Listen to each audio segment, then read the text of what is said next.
స్ట్రాంగ్గా లేని మట్టంతా ఎరోడ్ అయిపోతూ ఉంటుంది.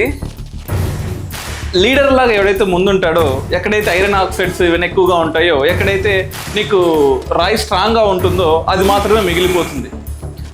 అలా మిగిలిపోయిన రాక్ని నేను మీ దినేష్ శెట్టి. జాగ్రఫీలో మొనాడ్ నాగ్ గురించి వినే ఉంటారు. ఎక్కడన్నా మీరు వెళ్తుంటే ఒకే ఒక్క కొండ ఉంటుంది, చుట్టుపక్కల ఏమీ ఉండవు. మరి ముఖ్యంగా భువనగిరి చుట్టుపక్కలకి వెళ్ళారనుకున్న అక్కడ పెద్ద ఒక మొనోలిథిక్ కొండ ఉంటుంది. ఆ తప్ప అక్కడ ఏమీ ఉండదు అనమాట. దాన్ని మొనాడ్ నాగ్ అంటారు, ఇన్సెల్ బర్గ్స్ అంటారు. సో అది ఎలా ఫామ్ అవుతుందో అనేది ఒక చిన్న ఎగ్జాంపుల్ ద్వారా మీకు చూపిద్దాం అనుకుంటున్నాను. మీ అందరికీ జగడం సినిమా గుర్తుండే ఉంటుంది కదా, జగడం మూవీ. అందులో నా ఫేవరెట్ సీన్ అనమాట.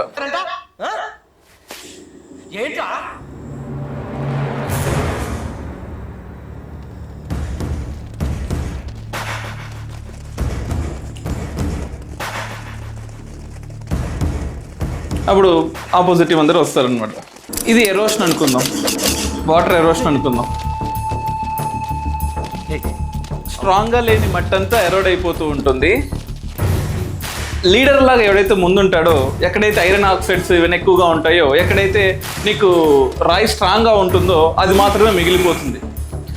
అలా మిగిలిపోయిన రాక్ని మొనాడ్ నాగ్స్ అంటాం. యూ కెన్ సీ హియర్ ఇలాగా.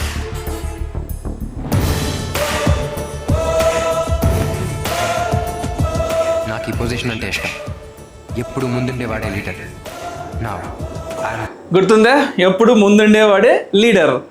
ఎంతమంది ఎన్ని కష్టాలు ఎదురిచ్చినా కూడా చుట్టుపక్కల ల్యాండ్ అంతా ఎరోడ్ అయిపోయి మిగిలిపోయిన ఒకే ఒక్క రాయి మొనాడ్ నాగ్.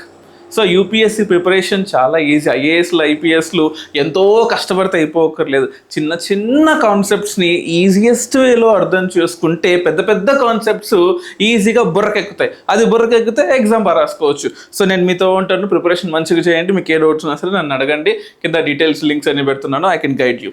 Thank you.